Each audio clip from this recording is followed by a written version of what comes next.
అయితే మీరు ఇంతకుముందు 'టిల్లు స్క్వేర్ టైమ్‌లో' జెప్పారు. హ్మ్. నేనెప్పుడూ అలాంటి సినిమాలు ఎందుకు జేయాలి, అందుకని జెప్పి కొత్తగా ట్రై జేస్తున్నానని. హ్మ్. బట్ సర్ప్రైజింగ్‌లీ ఆ సినిమాలో మీ క్యారెక్టర్ చాలా బావుంది. మిమ్మల్ని అందరూ యాక్సెప్ట్ చేశారు.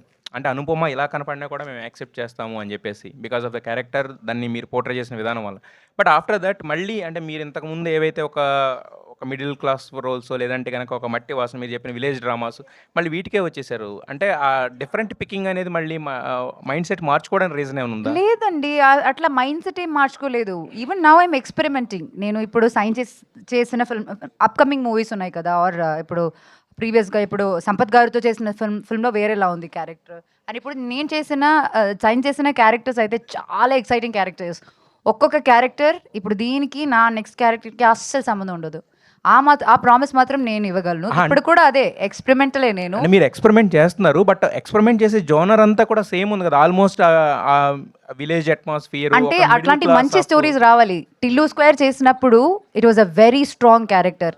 అంటే ఆ బ్యాక్‌లాష్‌ని ఫేస్ చేయాలంటే ఆ క్యారెక్టర్ అంత స్ట్రాంగ్ ఉండాలి. ఇప్పుడు it is equal to heroes character కదా! I'm the villain of the film. Yes. ఒక అమ్మాయికి అంత స్క్రీన్ స్పేస్ ఒక సినిమాలో అంత స్ట్రాంగ్ క్యారెక్టర్ రావడం అనేది చాలా కష్టం. అందుకే నేను కూడా యాక్సెప్ట్ చేశాను. లేదు if glamour was the only part I wouldn't have right. అంత రిస్క్ తీసుకొని నేను అది యాక్సెప్ట్ చేయడానికి అంత మంచి అంత కాన్ఫిడెన్స్ ఉన్న స్క్రిప్ట్ రావాలి. అది ఇప్పుడు రాలేదు. అందుకు చేయట్లేదు.